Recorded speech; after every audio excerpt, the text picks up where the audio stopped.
warahmatullahi wabarakatuh. Kami dari kelompok 7 mata kuliah studi Quran atas nama Rafida Arif dan Muhammad Rizan akan menjelaskan makalah kami yang berjudul memahami ijaz Al-Quran. dengan rinci di video berikut ini. 1. Pengertian mukjizat. Mukjizat berasal dari kata a'jaza yu'jizu, i'jaz, yang berarti melemahkan atau membuat seseorang atau sesuatu menjadi tidak berdaya. Istilah mukjizat merupakan isim fa'il yang terbentuk dari al-ajazu, yang merupakan lawan dari mampu, al-qudarah. Oleh karena itu, mukjizat dapat diartikan sebagai sesuatu yang melemahkan penantangnya ketika dihadapkan kepada sebuah tantangan. Pelaku mukjizat disebut mukjiz, dan jika kemampuannya dalam melemahkan sangat mencolok hingga mampu mengalahkan lawannya, maka tersebut disebut mukjizat, dengan tambahan tak marfutoh di akhir kata untuk menunjukkan tingkat keunggulannya. Mukjizat menurut Al-Suyuti adalah peristiwa yang luar biasa disertai dengan tantangan, namun tantangan tersebut tidak mungkin dapat dipenuhi. Al-Suyuti membagi mukjizat menjadi dua jenis berdasarkan definisinya, mukjizat hissiyah dan mukjizat maknawiyah. Mukjizat hissiyah di sini adalah keluar biasaan yang dapat dirasakan oleh panca indera dan ditujukan kepada masyarakat yang belum mampu menggunakan akal pikiran mereka. Contohnya adalah seperti mukjizat Nabi Musa, seperti tongkatnya yang bisa berubah menjadi ular dan bisa membelah lautan. Sementara itu, mukjizat maknawiyah, akliyah, adalah keluar biasaan yang tidak dapat dirasakan oleh panca indera dan ditujukan untuk masyarakat yang lebih cerdas. Contohnya adalah mukjizat Al-Quran yang diturunkan kepada Nabi Muhammad SAW yang sifatnya bukan indrawi atau materi, tetapi bisa dipahami oleh akal. Karena sifatnya yang demikian, mukjizat ini tidak terbatas oleh ruang dan waktu. 2. Unsur-unsur mukjizat. Melihat dari definisi di atas, tampak bahwa untuk mengatakan sesuatu itu mukjizat, terdapat beberapa unsur yang harus diperhatikan, yaitu sebagai berikut ini. 1. Mukjizat harus merupakan peristiwa yang sangat luar biasa, bukan hal biasa seperti peristiwa alam yang terjadi pada sehari-hari. 2. Mukjizat harus disampaikan oleh nabi atau rasul utusan Allah Subhanahu wa taala. 3. Mukjizat harus mengandung tantangan terhadap keraguan terhadap kenabian yang diungkapkan saat seorang menjadi nabi. 4. Mukjizat harus merupakan tantangan yang tidak mampu atau gagal dijawab oleh yang ditantang dengan memperhatikan bidang keahlian umatnya, seperti mukjizat Nabi Musa yang berhubungan dengan sihir pada masanya.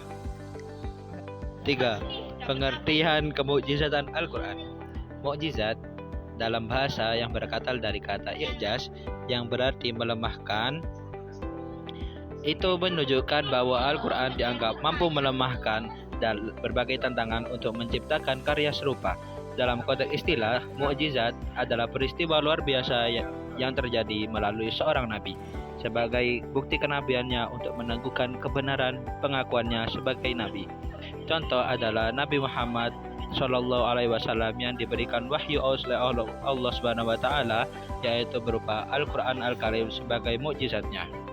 Mukjizat berfungsi untuk membuktikan kerasulan seorang nabi kepada kaumnya dan memudahkan penyampaian hidayah kepada yang sadar.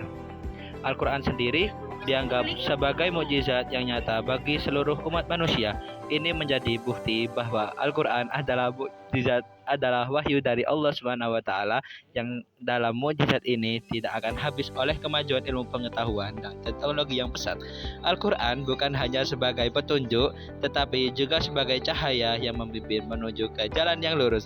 Berbeda dari mukjizat Nabi terdahulu yang bersifat material dan terbatas, pada waktu dan tempat tertentu, Al-Quran memiliki sifat yang lebih universal dan abadi.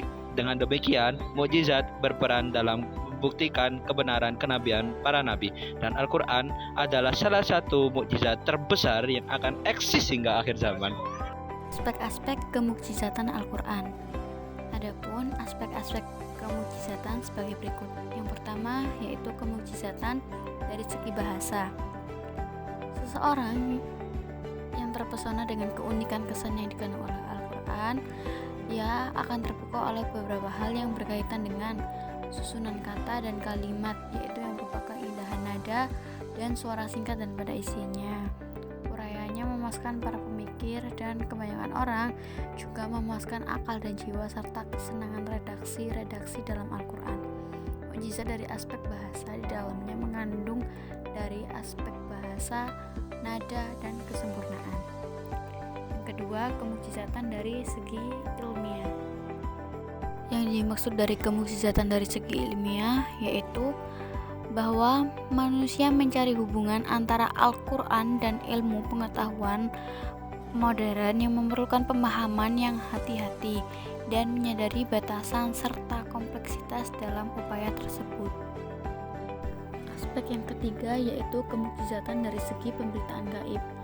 Yang dimaksud di sini yaitu yang berkaitan dengan Al-Quran yang bercerita tentang kejadian pada zaman kuno ratusan ribu tahun lalu dan tak luput dari pandangan manusia, baik sifatnya telah terjadi pada masa lampau atau yang akan datang. Aspek yang keempat yaitu kemukjizatan dari segi penetapan hukum. Yang dimaksud di sini yaitu bahwa manusia memiliki naluri, kebutuhan sosial dan perbedaan dalam akal sehat, sehingga memerlukan aturan hukum untuk menjaga harmoni dan keadilan dalam kehidupan sosial mereka.